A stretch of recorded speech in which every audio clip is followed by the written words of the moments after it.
Después del envío que nos llegó de Francia, tenemos dos invitados especiales. Tuvieron a su cargo la realización de un libro del Fondo Cultural Cafetero, un libro sobre trajes, historias y leyendas de Santa Fe de Bogotá. Dos expertos tuvieron la realización de este libro a su cargo. Alfredo Iriarte, buen conocedor de las historias de Santa Fe, y Carolina Trujillo, una mujer cuyas manos maravillosas hacen los muñecos más inverosímiles. De todo eso vamos a conversar. Estoy segura de que si alguno de ustedes lo invitan a ver una exposición de muñecos, no dice que no. Le parece absolutamente fascinante, con seguridad que sí. Pero si además alguien le agrega que esos muñecos hacen parte de la historia del traje, le gusta más todavía. Y si encima de todo le dicen que esa historia del traje y esos muñecos tienen que ver con la historia de nuestro país, entonces ya es maravilloso. Pues este ha sido el acierto del Fondo Cultural Cafetero, al abrir la exposición que complementa un libro escrito por Alfredo Iriarte sobre la historia de los trajes en Colombia. Trajes, historias y leyendas de Santa Fe de Bogotá, es lo que Alfredo ha recopilado. Y Carolina Trujillo, por su parte, siguiendo además su afición perfectamente dichosa de que la hayan puesto como mico en costurero a hacer muñecos, que es lo que más le puede gustar, hizo todos estos muñecos, muñecas, muñequitos, que están expuestos en el Fondo Cultural Cafetero. Es una exposición absolutamente fuera de serie y es un libro sobre el cual vale la pena hablar. Justamente por eso tenemos en nuestro correo a los grandes protagonistas del evento. Alfredo, por ejemplo, que le debió parecer rico ponerse a hablar de vestimentas y de las gentes que a usted le encanta hablar de otras épocas, y de los fantasmas de Santa Fe y de todas esas cosas. ¿Investigó mucho, Alfredo? Sí, y sobre todo la labor de conjunto fue muy agradable porque cada uno de los figurines de Carolina, de los muñecos, representa, simboliza un episodio. ¿Se pusieron de acuerdo los dos? Nos pusimos de acuerdo y trabajamos muy en equipo. Entonces, Carolina, ¿cómo fue escogiendo? ¿Cuáles le iban pareciendo mejores? Es que Alfredo me llama que yo voy a escribir sobre Gilbert. No, Alfredo, ese señor es muy difícil de hacer, por favor. Ese vestido es complicadísimo. Sí, pero es que yo ya escribí el texto. No puede ser. Y me tocó. No, entonces ya después le tocó. ¿Cómo era Gilbert, el policía de otra época? Imagínate, el fundador de la policía. Sí, claro. No, y yo ya pues había visto muchas veces el vestido de él que está en el Museo de la Policía. Sí. Y bueno, pues lo hice, tocó. Complicadísimo. Complicadísimo. Porque era sastre en miniatura, además. Y el sombrero, y la espada, todo. Bueno, pero es que hasta esos detalles. Sí, hubo algunas, la mayoría de las ideas son de Carolina, lógicamente hay algunas sugerencias mías, como por ejemplo uno de los monos más divertidos, que es una bogotana del siglo pasado en su tocador, aderezándose. Uy, qué delicia. Y en el tocador hay una vacinilla muy grande, que hay que leer el texto para entender la razón de ser de la vacinilla. Eso es tomado de uno de aquellos viajeros franceses que dejaron documentos tan divertidos sobre el Bogotá del siglo pasado. Me acuerdo si fue de España o, bueno, alguno de esos. Y a él, desde que llegó a Bogotá, le llamó la atención poderosamente la lozanía y el brillo y el vigor y la belleza de las cabelleras de las bogotanas. ¿Y? De todas las clases sociales. Nadie le dio nunca la razón precisa, la clave, hasta que él accidentalmente la descubrió en una casa donde ya tenía mucha confianza, ya lo invitaban y ya inclusive entraba a las habitaciones, y en una vez descubrió a una niña de la casa, una aristócrata bogotana, con todas sus esencias y una mica en el tocador. No. Entonces él le preguntó naturalmente y ella sin ningún rubor le dijo, no, es que aquí utilizamos los orines porque como tonificante capilar. No puede ser. Y la niña está haciendo sus masajes de orines, creo que eran los propios, creo que no se puede. ¿Ah, no tenían que ser los propios? No, tienen que ser los propios, creo. Yo no lo he aplicado. Aquí está la prueba. Notamos que no lo ha aplicado. ¿Y entonces? Entonces, él se interesó y le preguntó y le dijo, no, eso se aplica y luego se viene enjuaga. el peinado, se enjuaga, en fin, y se aplican estas esencias, estos perfumes, estos ungüentos y tal, y no quedan No queda el perfume consabido. rastros del perfume del champú. No puede ser original cierto. del Bueno, champú. entre todas las cosas que yo había oído, Juro que en mi vida había oído ese cuento. Sí, y Es la primera vez que lo oigo. Sí, mis tías abuelas yo sí sabía. ¿Sí? Mis tías abuelas se peinaban con orines y tenían unos pelos divinos hasta aquí.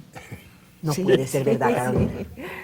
No, el cuento tiene que ser cierto. Además, es no iba a estar científico. pues relatado por una de estos viajeros. No, no, y es científico porque es la base del elemento fertilizante, parece que es la urea. Ah, Que se usa, claro. pues, en las plantas. No, eso sí, pues claro que sí. Ay, bueno, como más facilito conseguirla por otro lado, ¿no? Sí, sí, claro, ya procesada de laboratorio. Sí, mucho mejor En esa conseguirla, época, ¿no? conseguirla por otro ladito de todas maneras. Bueno, pero además, lindo ponerse a pensar en cómo era el tocador de la época para hacerlo, Carolina. Sí, y como no son solo los monos, sino los muebles. Los muebles, la La decoración, escenografía. la ambientación, sí. Sí, sí, sí. Que como yo he diseñado para teatro, entonces era lo mismo, pero en chiquito. Eran maqueticas, Y los actores son quieticos ahí, no se mueven ni hablan. ni van a dañar la escenografía. Sí, No dañan la maquetica. sí, sí. Entonces, pues todos los muebles y todo, hay que investigar mucho. Pero me imagino que sí, porque no podía resultar con un asiento que no fuera de la época, ni con un molde de un tocador Sí. que tampoco funcionara. Me parece bellísimo eso. Pero Carolina, acuérdese desde cuándo está usted vistiendo muñecas. Desde que estaba chiquita, ¿no? Sí, Desde que estaba chiquita empezó y siguió con el gusto. sí, sí. Y sigo. Esto es la parte de Bogotá del siglo pasado. Pero tú sabes que yo tengo... ¿Toda su colección? Sí, sí. Pero háblenos de la colección, Carolina.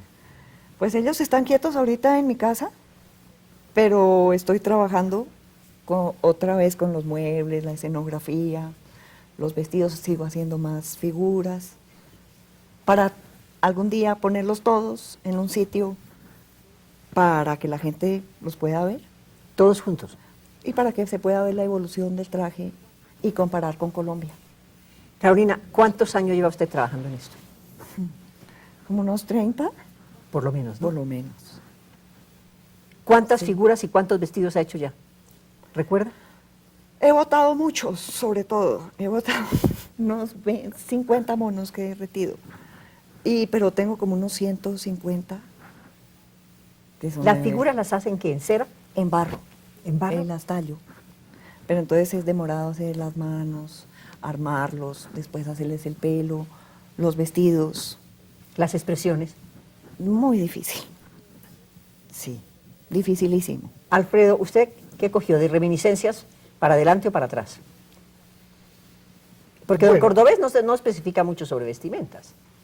No, es que mi información sobre vestimentas fue básicamente Carolina, Sí, claro. lógicamente. Algo pues naturalmente, Ibáñez, de Cordobés, por supuesto, de los viajeros, de los dibujos y toda la obra pictórica de José María Espinosa, que es Además, esa sí es bellísima y esa sí está en detalle. Esa Esa está en con detalle. encajes, pelos y señales. la fotografía. Colombia fue un país afortunado en materia de fotografía. Y En es Bogotá hay increíble una porque la foto tuvimos- sí, del año 42 del siglo pasado. eso es una barbaridad. Eso es una maravilla. Y ya son fotografías, no son daguerrotipos. Fotografía, bueno, diferentes técnicas, Sí. una de ellas es el daguerrotipo, pero es fotografía, pues. Sí. Eso le sirvió. Entonces eso sirvió mucho y mucha bibliografía escrita, ¿no?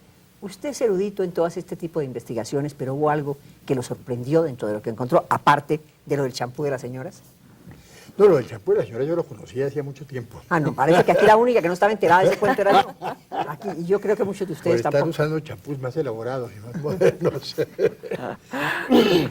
Hay cuentos pues clásicos, como el cuento de Trinidad Forero, bellamente representada por Carolina, que la loca esta que se enloqueció de celos contra una muchacha más joven que ella, y su venganza fue emparedarla. La emparedó. La emparedó físicamente hasta que por casualidad un hombre que pasaba por ahí oyó unos gemidos y la rescató. Pero todavía no pudo rescatarla viva. La pudo rescatar en las condiciones más deplorables y por supuesto fétidas que es posible imaginar. Pero pues lógico. Sí. Custodia la emparedada, uno de los cuentos más divertidos y más Espeluznantes. terribles también a la vez No, me parece aterrador. Está el doctor Rusi, Sí, el cruel doctor Russell. El doctor Rusi, claro. Está el... hay un cura, bueno, hay un obispo ostentoso, pues maravilloso, con todos los ornamentos premodernización de la iglesia, Sí. cuando los obispos Sí, infundían respeto. claro. Hay un cura, que lo logró Carolina admirablemente, un cura de teja, ese sombrero largo, por eso se llamaba teja. ¿Al que caía por detrás? No, No. así, como dos Era, tejas. era no, horizontal, claro. Sí, dos tejas, claro. que formaba exactamente al lado y lado de la copa la figura de dos tejas. Sí. Y ahí salió la historia del padre Margallo, que predecía los terremotos en Bogotá y ocurrían. ¿Y por qué salía del sombrero de teja? Eso sí no encuentro No, una porque cosa era con la otra. la indumentaria del padre Margallo era Ah, esa. esa era la indumentaria de él. Entonces, del cura que hizo Carolina, yo saqué la idea De hablar del de padre contar Margallo. la historia del padre Margallo, claro. El padre Margallo dice que el no sé cuánto del día que no diré, habrá un terremoto que hundirá Santa Fe, ¿no? Correcto. Y hubo una oportunidad en que sí anunció el día. Eso es increíble, pero cierto. Eso es históricamente cierto. Y el día llegó y ese día hubo un terremoto terrible. Y estamos esperando el del año que no diré. El del año que no diré, Ajá. exacto. Porque y además anunció que se iba a caer la capilla del Sagrario por haberle hecho una misa de difuntos a un protestante, a un luterano, a un hereje. No me Y diga la que también se capilla del cumplió. Sagrario se cayó y se le cayó la cúpula. De acuerdo con la profecía del padre Margallo. Pero había otro montón de profecías más del padre Margallo. Había unas que, según decían, eran como las de Fátima, que no se han publicado. Él tenía esa manía. Pues era una manía, parece que muy bien fundamentada, ¿no? Pero la del terremoto que destruyó la capilla del Sagrario sí es auténtica. Es bello y es rico oírles hablar sobre esto, porque ¿se imaginan ustedes la belleza de exposición? Además, es algo que pongan en la agenda, visitar la exposición del Fondo Cultural Cafetero, porque realmente la van a gozar, como la gozaron los dos protagonistas, Alfredo Iriarte con el libro y Carolina Trujillo con los muñecos. Y el resultado es el que pueden ver allí. Vayan a verla. Pero también difícil,